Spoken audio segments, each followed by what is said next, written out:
Ayan, magandang gabi po mga ka-listeners. Kumusta po kayong lahat? Welcome back sa aking channel. Sa oras na ito ay gusto ko lang pong sagutin yung tanong ng aking subscriber. Popost ko na lang po dito sa screen. Ang tanong po niya kung mabubuntis daw po ba ang isang tao kapag siya ay pinasukan po ng similya ng aso. So, napaka-uncommon question po ito mga ka-listeners. By the way, sa lahat po ng mga manonood na ayaw ng ganitong mga topic ay skip na lang po kayo. Huwag nyo na pong panoorin kasi hindi po, baka mamaya kasi is maapektuhan po kayo. So, pero dahil tanong nga po ito ng subscriber ko, gusto ko lang pong sagutin. Actually, may luma po akong video na in-explain ko po yung ganyang ginagawa.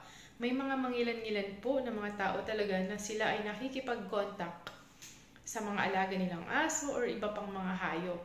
Well, in reality, nangyayari po talaga yan, which is napakalaking kasalanan po sa Panginoong Diyos yan. Yung pakikipagtalik sa mga alagang hayop. And isang malaking kasalanan din po yan sa batas at ito ay may kaukulang pagkakakulong. So, yeah, balikan ko po yung tanong. Okay, kung mabubuntis daw po ba ang isang babae kung siya ay pinasukan po ng similya ng isang aso? So, ang sagot ko po ay syempre ay hindi po.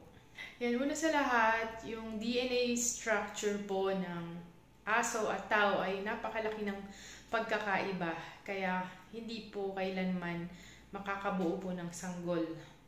Okay, hindi po kailanman magkakaroon po ng fertilization. At saka po yung similya po ng aso ay walang tinatawag na acrosomal head. Okay, hindi yun makaka-penetrate dun sa fertilized egg po ng isang hindi po yun makaka-penetrate dun po sa egg ng babae. Kaya wala po talaga mangyayari na fertilization, mga ka-listeners. Hindi po kailanman mabubuntis ng aso ang isang tao. Well, sana'y panoorin niyo po yung luma kong video na tinatalakay ko po yung mga iba't ibang mga negatibong epekto ng pakikipag-contact ng mga tao sa aso. Aso at saka mga hayop. Meron po kasing mga nangyayari yan. Minsan, hindi kasi yan, walang survey tayo masasabi tungkol dyan, walang pag-aaral kasi yung mga bagay ng ganyan ay itinatago ng mga tao. Yung mga nagkukumit ng mga ganitong mga gawain na karumal-dumal ay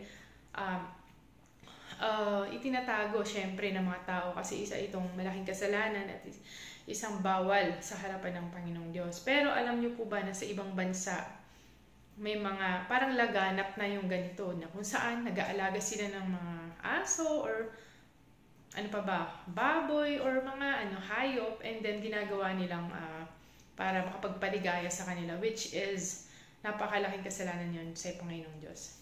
So, ganito na lang po muna and thank you so much po. Panoorin niyo po sa link yung video na sinasabi ko po. Bye-bye po.